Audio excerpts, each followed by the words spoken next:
C'est la star de l'été, la glace. Ce laboratoire de Vitoncourt en fabrique depuis 15 ans.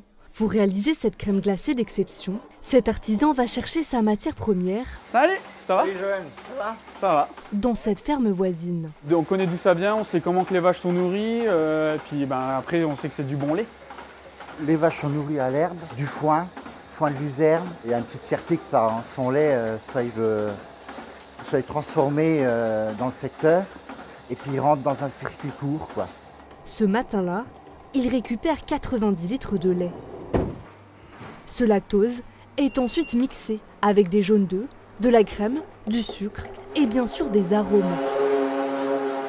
Incorporé dans cette machine, le mélange est ensuite chauffé à 84 degrés, puis refroidi à moins 10 degrés.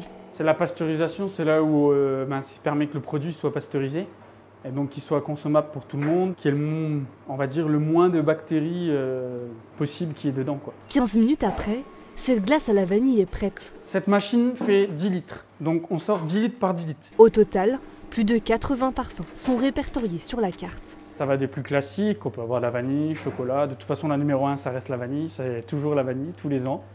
Après, on a du chocolat, caramel beurre salé, pistache, c'est vraiment les classiques, là, avec la café. Et après, nous avons le sorbet fraise, citron, framboise, melon, mangue qui marche bien. Et puis après, on peut avoir des extravagants. On va dire comme le sorbet et votre carré de bulle, de la glace au foie gras, mais ça, c'est plus pour les périodes de fête en hiver.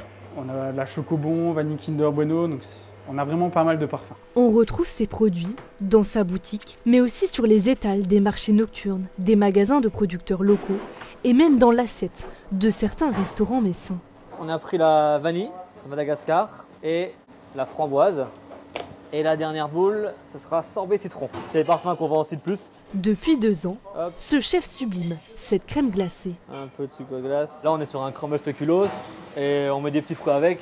Voilà, elle est déjà très bonne comme ça, donc on la transforme pas plus que ça. Moi, j'ai travaillé plusieurs glaces et c'est vrai que celles-ci, franchement, elles sont très bonnes. Surtout la vanille, elle est incroyable, les fruits rouges, pareil. Colorées et onctueuses, les glaces de Vitoncourt n'ont pas fini de rafraîchir les plus gourmands.